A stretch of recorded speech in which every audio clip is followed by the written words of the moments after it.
شروع اللہ کے نام سے جو بڑا مہربان نہایت رحم والا ہے۔ آسمان کی قسم جس میں برج ہے، اور اس دن کی جس کا وعدہ ہے، اور حاضر ہونے والے کی اور جو اس کے پاس حاضر کیا جائے اس کی، کہ خندقوں کے کھودنے والے ہلاک کر دیے گئے، یعنی آگ کی خندقیں جس میں ایندھن جھونک رکھا تھا، جبکہ وہ ان کے کناروں پر بیٹھے ہوئے تھے، اور جو سختیاں اہل ایمان پر کر رہے تھے ان کو سامنے دیکھ رہے تھے۔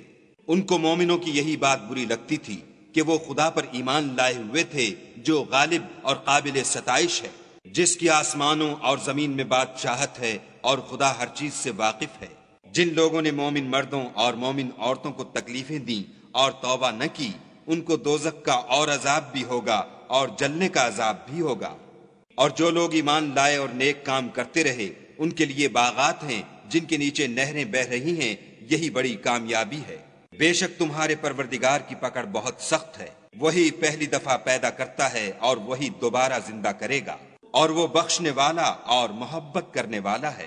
عرش کا مالک بڑی شان والا، جو چاہتا ہے کر دیتا ہے۔ بھلا تم کو لشکروں کا حال معلوم ہوا ہے، یعنی فرعون اور سمود کا، لیکن کافر جان بوجھ کر تکذیب میں گرفتار ہیں، اور خدا بھی ان کو گردا گرد سے گھیرے ہوئے ہے۔ یہ کتاب ہزل و بطلان نہیں، بلکہ یہ قرآن عظیم الشان ہے، لوح محفوظ میں لکھا ہوا۔